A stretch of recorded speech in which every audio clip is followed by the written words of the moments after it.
Welcome to Smart Branding, a podcast dedicated to branding, naming, and domain names. I'm Tatiana Bonneau, and with my guests, we try to help you create and grow strong, memorable, and meaningful brands online. I believe time is one of our most precious assets, and so I want to thank you in advance if you decide to spend the next 30 minutes with us. I promise to do my best to make those worth it. Let's go!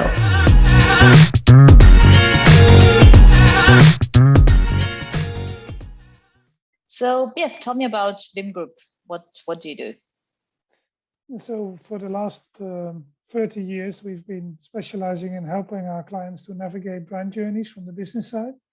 So it's about the implementation and management and change of brands. So we're making brand change happen for our clients. So if you look into the ecosystem, we're not a branding agency, and a branding agency would do the creation and the strategizing of brands. But we really help our clients to navigate them through the journey of bringing brands to life, including all the technology, of course, that comes with that over time. And we've been doing this for a long time. Like I said, we're operating globally for global clients and large national or international clients, and operating out of Munich and Amsterdam, London, and a small foothold in New York. But business and clients are really from Japan to LA and anything in between. Yeah. And when you say bringing brands to life, because a lot of what you have on the website is about rebrand, how does that match? Yeah, well, thanks for asking. I mean, it's so the space is changing as we speak. A lot of people are starting to talk about brand transformation and digital brand transformation. But a lot of recognition still comes with rebranding, because rebranding is understood as where you change the appearance of a brand or the positioning with the desired associations that come with that in the minds of clients. And rebranding, of course, is something that is mostly seen as something big and hairy and audacious, whereas brand transformation in a digital world happens every day. So, for example, one of our clients is ING, the financial services, the bank. We work with them for the last 15 years, and it's an array of initiatives that we've been guiding them through in order to become digitally fit and transform the brand through all the touch points and the channels. And that's no longer mentioned to be a rebranding, but when they spun out the insurance brand like 7 or 8 years ago, then, of course, that company had to be rebranded from ING to become NN Group, which is now the name of this global insurance business. So it's also the semantics of the word is always the first conversation I'm having with our clients. Like, is this something, are you talking about small steps, evolutionary, or a series of small steps? Or do you have a reason to make bigger steps and move the needle more? So understanding the rationale for what is the challenge or the opportunity is, of course, always the first thing to understand properly. Yeah. It makes sense now you say, because we always see, I think to most people, when you say rebrand, it's either a name change or some visual change, website change, logo change.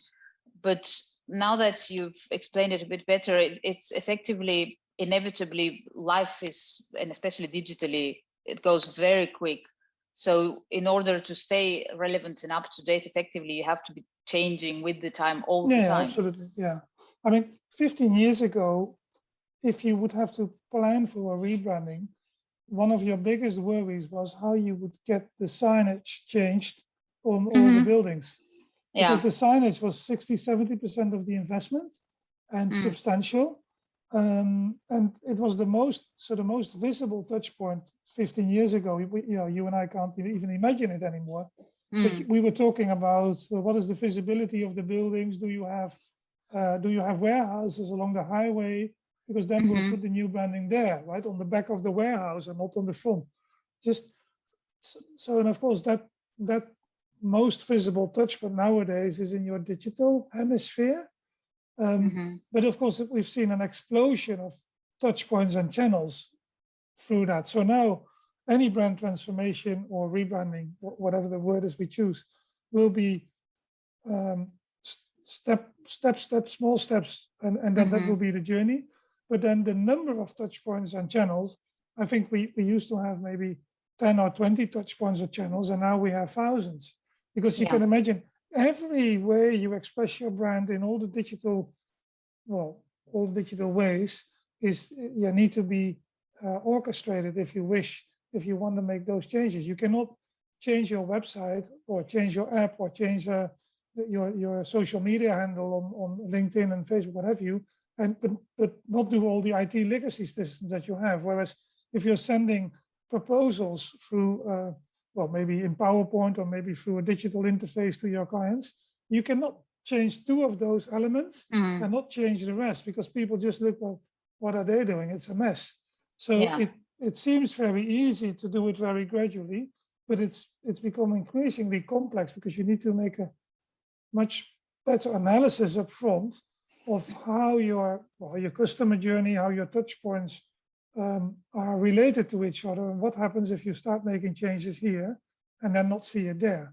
Whereas in the old days, it was quite easy, because if you would change the logo on the front door on the building, and maybe you would also change the name or the branding on the fleet, and you had new business cards and a flag, well, that was it.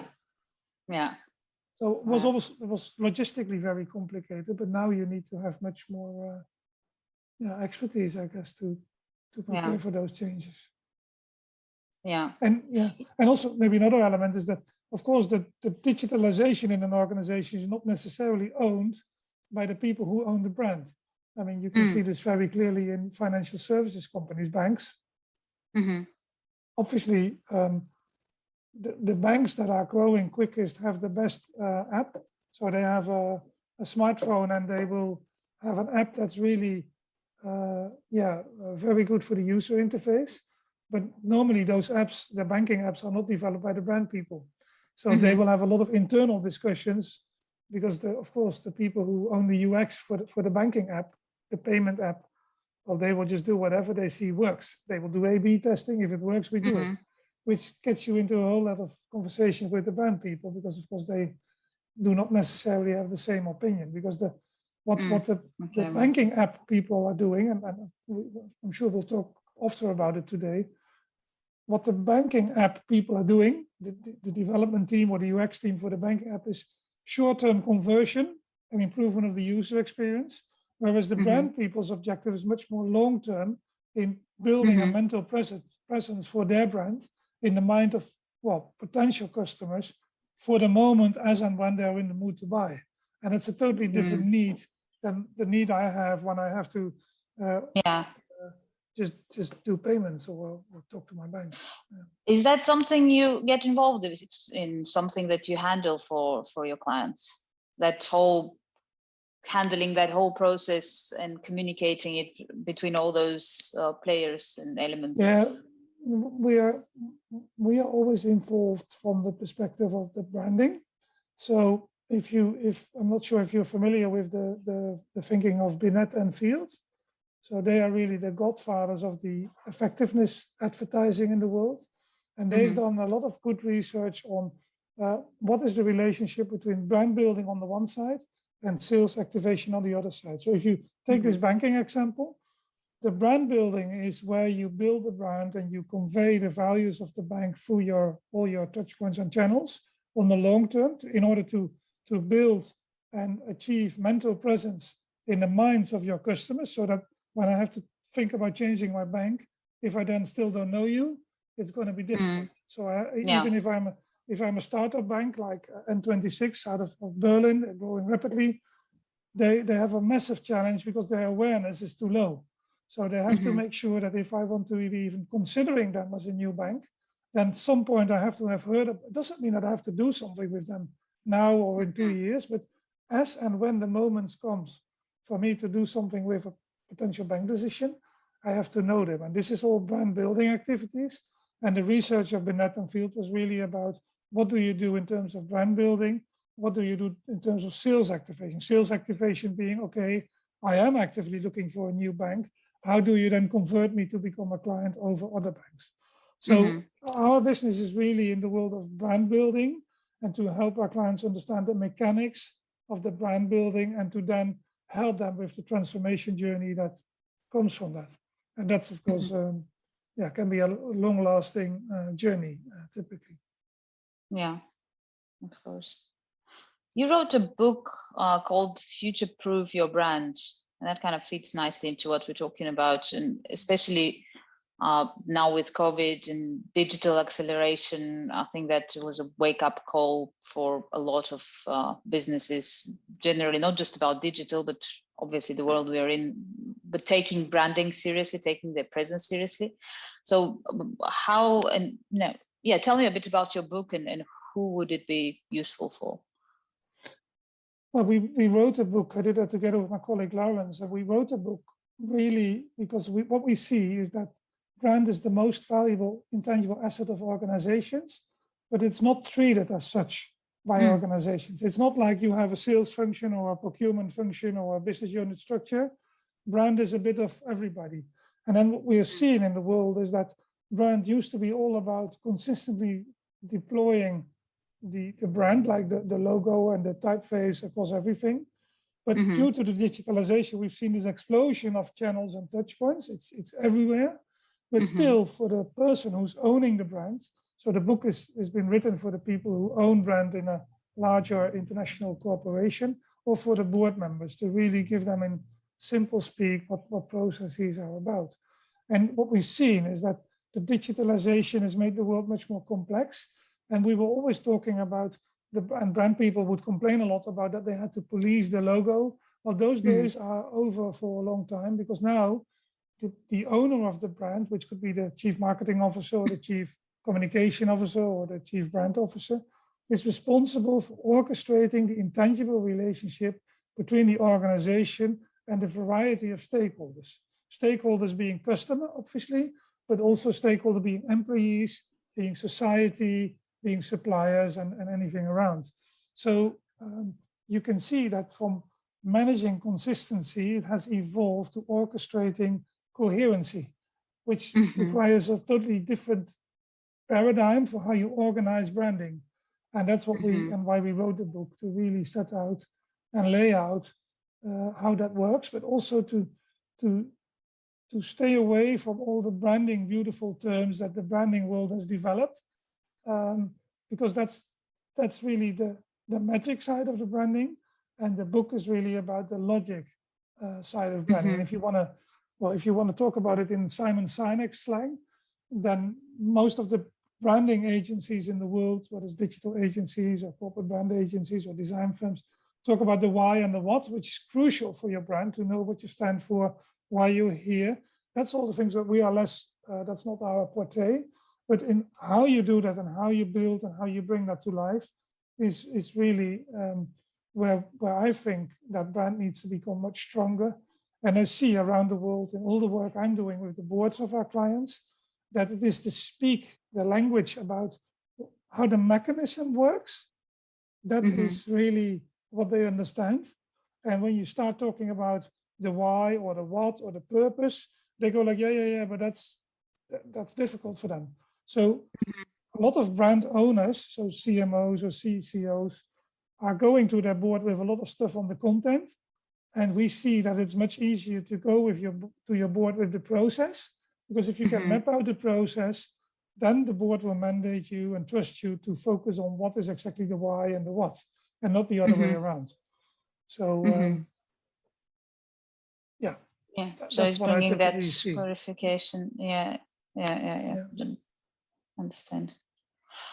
What do you find most challenging in your work? In the work for clients or my personal work, what angle do you want me to take? Let's go with clients. Let's start with that. The most challenging is that I was just alluding to the brand being the most valuable intangible asset, but still the people who commission brand work, if you wish, are the brand owners. So again, it's the CMO, the chief communication officer, the head of brand. And a lot of those people have been brought up in a world where it was always about the why and the what. And so I was just explaining that in our world, and that's what we see that works best with the boards of our clients, it's about the process And how do you go about that? I mean, one of our clients is ABB. We've been helping them. It's a large technological conglomerate, 140,000 people around the world. And we've been helping them from the outset for the last 5 years, together with other external creative and communication partners, to really map out the journey of brand unification and brand transformation. And what you can see is that resonates really well with the board. So I think the biggest challenge is for us to advocate for brand as the most valuable intangible asset, to have a governance around that.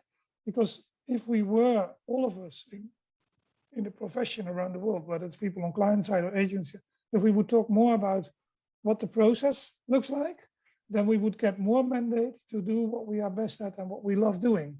And I see a lot that's being dealt with the other way around. And well, you can imagine there's a lot of animosity with board members for marketing expenditure anyway, because it's still the old mantra that, well, you waste half of it and you don't know which half. That needs to, well, but that's the biggest concern of board members, to not trust the people who own brand or marketing or communications with the budgets, which is of course a big lever for the work. Yeah, that sounds very familiar to me, because I work with, it's related to branding, and that's why we have the smart branding, but we focus on a bit of a more narrow part of it. So the domain name and the naming process. Yeah. And it's a very, very similar problem that we have, which is, when you think about it with brand as well, it's been there for as long as there's been business, whether you know, you put it in words, call it something or not, it's been there. You get familiar to a name, to an image, and you trust them and you know them, and you know what you're looking for when the moment comes to make that choice to buy something. Yeah. And domain names as part of branding obviously have been around since the internet has been around. So, and have been an intrinsic part of it. And still you have that many brand owners that don't even know the difference between a website and a domain name. And then you're starting usually from very low on that process of explaining what it is. And then you have to go into but why should I invest in it? And then you get into what you were just saying internally in the company, how that is made, and just throwing that decision around who should be responsible for it, how should we go about it, and does it matter at all, etc., etc. So you're starting from very far, which is ironic given that it's been so long and it's so important. Yeah, but also if you talk about naming and URLs, well, there's a few things. Of course, the number of URLs, or the possibilities that you have to choose a good name that's fitting in a URL is limited.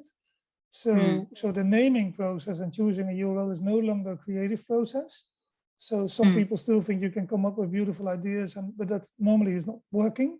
Then you have to identify, and we don't do that. We work with people like you and with other naming specialists as well around the world. It's a matter of, do you want a very descriptive name? Do you want a very holistic name? Why do you want that? Or do you want anything in between? And then there's a lot of things that are just impossible, technically impossible.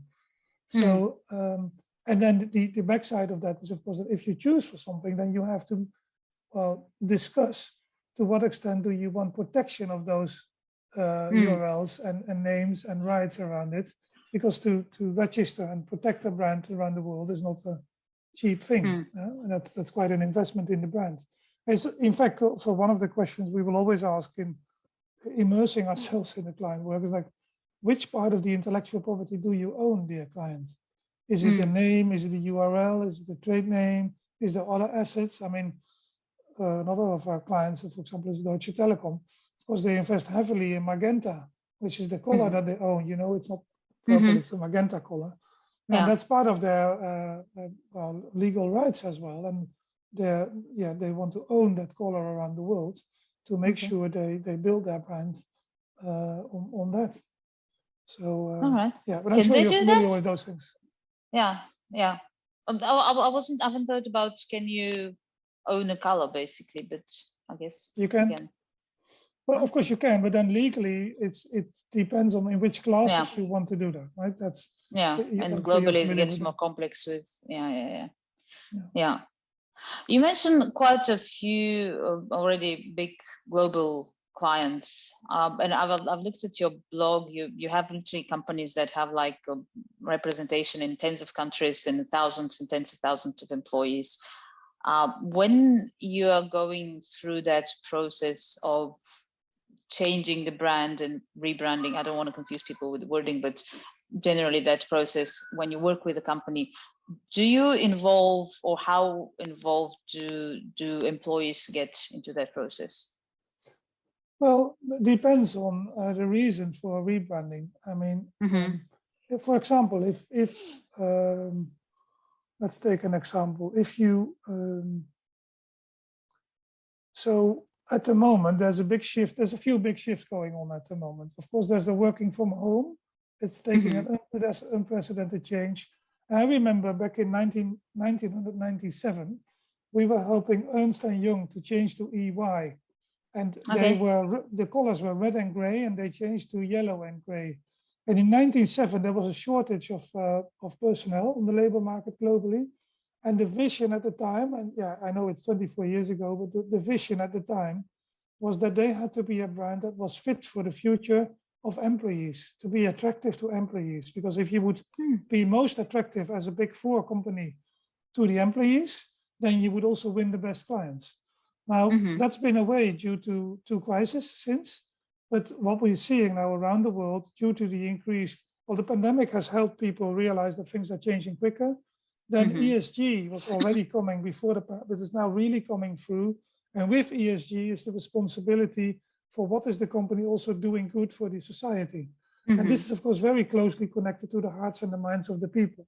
So if you are trying to make a future-proof brand strategy to also include what your own ecosystem is thinking, and branding is inside out, then of course that all the interviewing and collecting of ideas and opinions should happen on the inside of the company. So I think employees are more important than ever in bringing out the brand. Now, in an ideal world, you have the time to consult with all the employees, to go deep and bring, but that's not the real world. I mean, there's a lot of M&A. I mean, 25% of our work consists of rebranding companies because there's an M&A activity. So if companies get bought by another company, of course, the name has to change or the branding has to change. That is not, sometimes it's just not the time. If there's if a company goes through an IPO process, that's just like 3 months, 4 months, you need to get it all done. And then, well, the immersion and the engagement with the employees only starts after day one. I mean, so it depends a bit on the situation. Typically, it's become way more important than ever before. But that's, of course, but not everybody is living in the ideal world. And as a matter of fact, hardly anybody is. So, yeah. So it's when possible. Practice, I like the term branding inside out. As a term, it sounds very relevant. And that's on that, you mentioned the M&A's case. So in those cases, or in the cases where we're talking about a rebrand that's due to some other reason, where we've seen now with generally the image of certain industries or the use of certain words changing, etc. We've seen a lot of brands rebrand for that. So where they have to completely change. Even it's this week actually, they should be announced the rebrand of Facebook, because apparently they're going to change their name for a lot of obvious reasons. But in those cases, how do you at all try to preserve? Because sometimes we're talking about a brand with a lot of history and brand equity. How do you go about that? Well, generically speaking, my recommendation will always be to not change the name unless you must. Because so there's a number of examples for this. I mean, we've seen, take Facebook. Facebook is seen by many people as an evil company. Just say it like that. I mean, and now there's all these rumors about making a similar move to what Google has been doing with Alphabet, which I can see that strategy is changing from a social media company becoming a metaverse company. So I can see the rationale for that. But for a company like Facebook to get rid of this bad image of what they are, and people believe that they are not for the good of the world, will be very difficult, and they will always be under the biggest scrutiny, even if they change Facebook to Mickey Mouse. I don't think, by the way, they will change the name of Facebook. Facebook will also always be the app that we're using for the social, but there will just be an addition of other brands, and for that they might change the brand architecture. But I mean, we've had quite a few clients coming to us like, well, we were thinking about changing the name because we had trouble in the past. And I'm always very reluctant, because it's just whitewashing. People don't believe that, and it will backfire on you. So you should never, in principle, not do that. When you change the name, it's mostly because you have to, because of if you carve something out. If I'm a conglomerate and I'm selling off a division to another company, well, of course, that needs, and you need to change the name. We just last week, we've been working for a joint venture between Hitachi and ABB, 40,000 people. It used to be Hitachi ABB Power Grids. It's now Hitachi Energy. Well, the ownership of the company changes. So within that time, you have to revisit the branding and the positioning and the naming.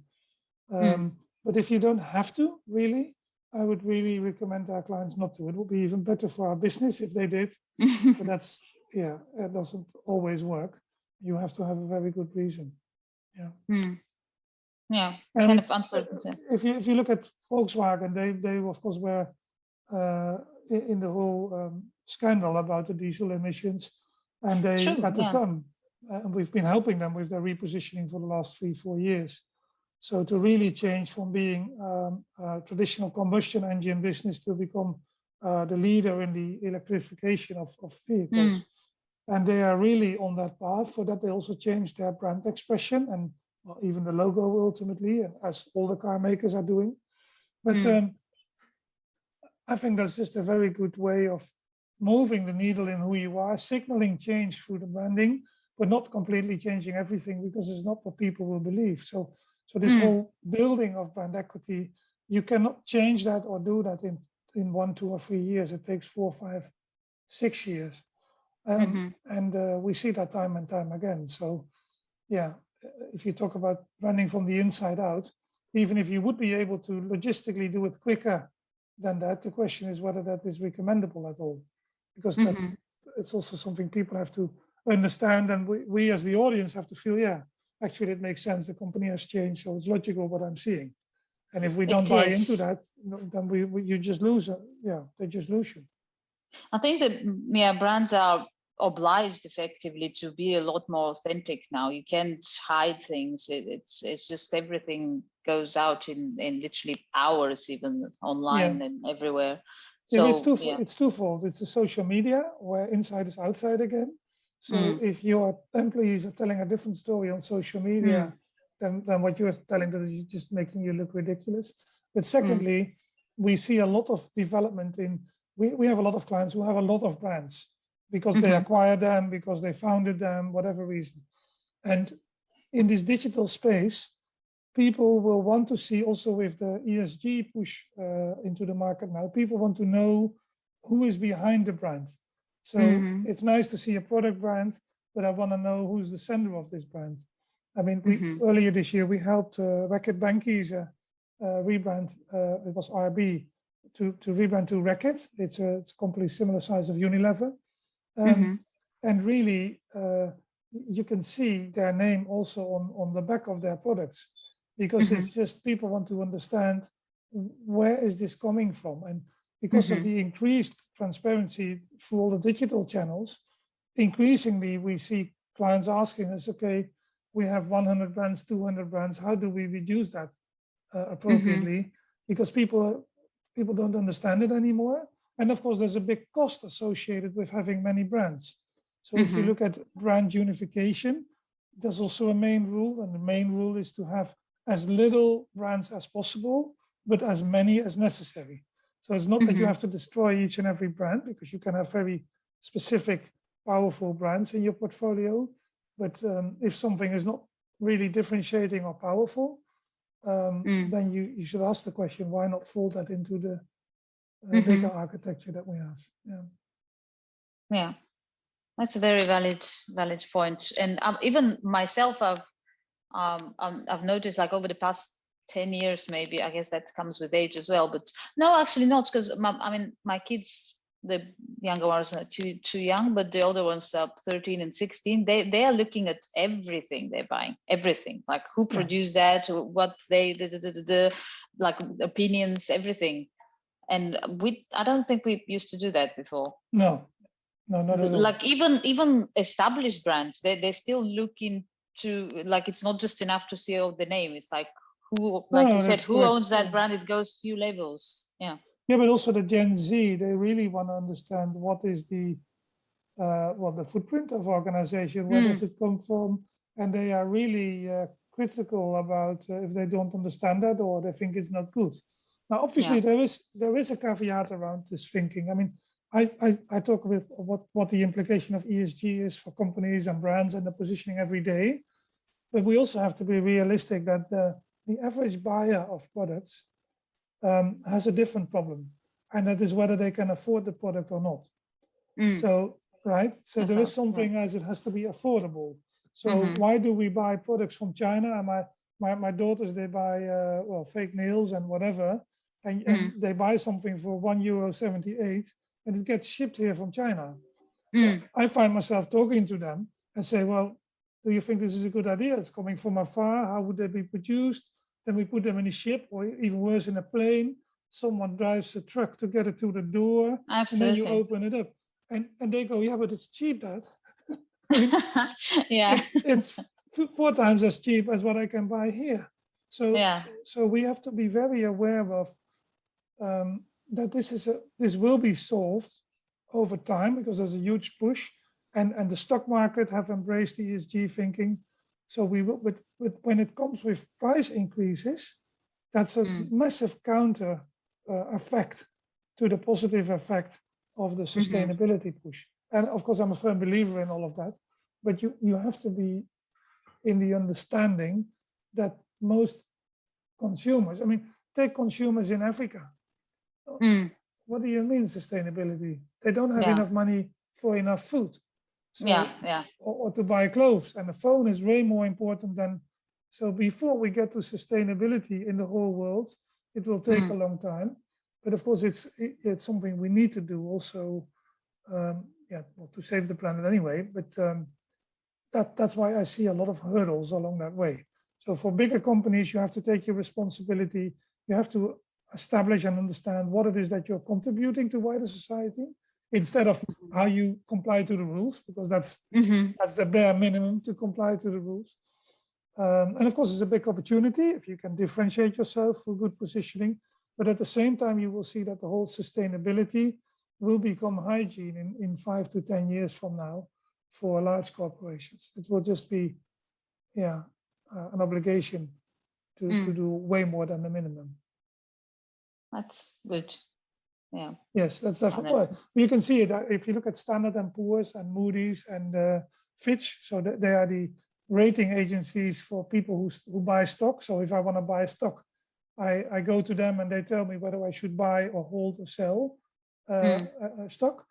They have really been buying a lot of ESG rating companies, because these agencies have always been very focused on the hard measure of the performance of shares and stock. And now they have incorporated the non-financial performance on sustainability into their rating systems. So you can see that when those people start doing that, then the world will make different choices.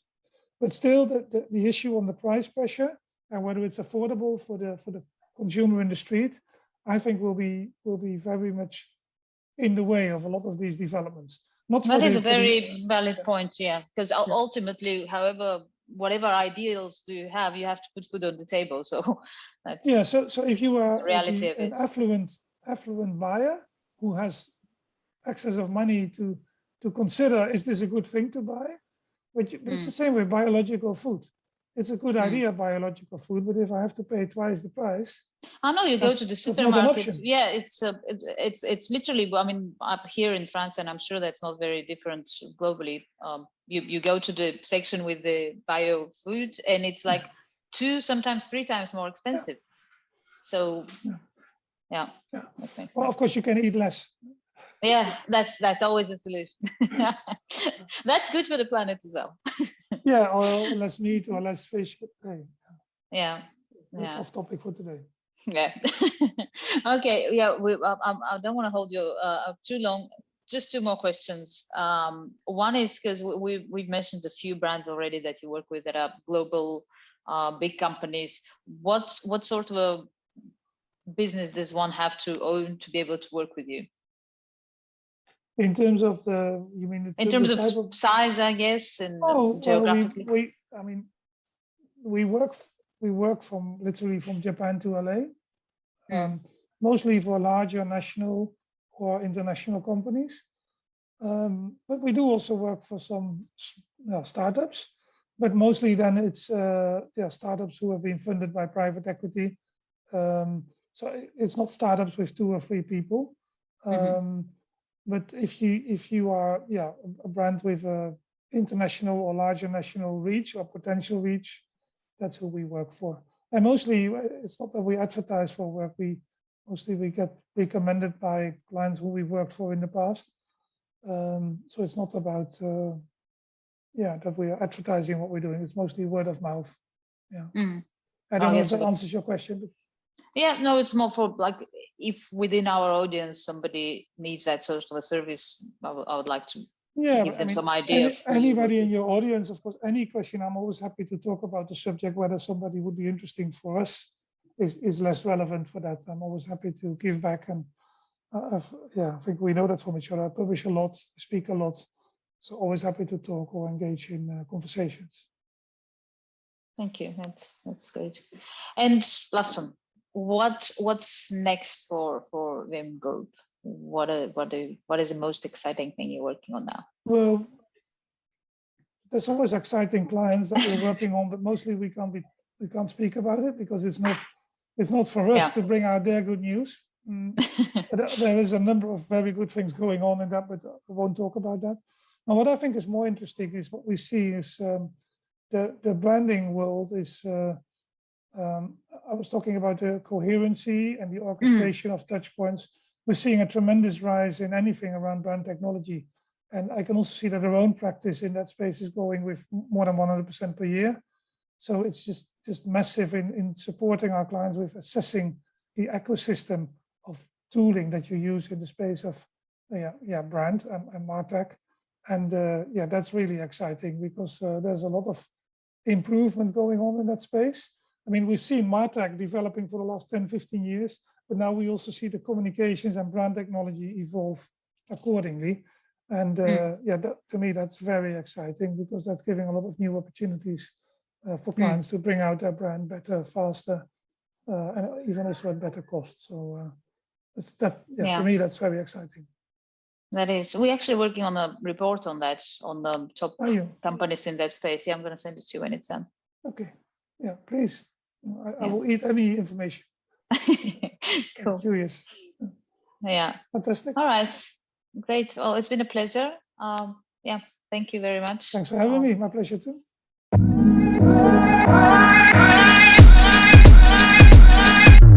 Thank you for joining us in this episode of Smart Branding Podcast. Feel free to visit smartbranding.com for more information and reach out if you have any suggestions, questions, ideas, or just want to learn more about how a good domain name strategy can help you build a strong and successful brand. See you next time.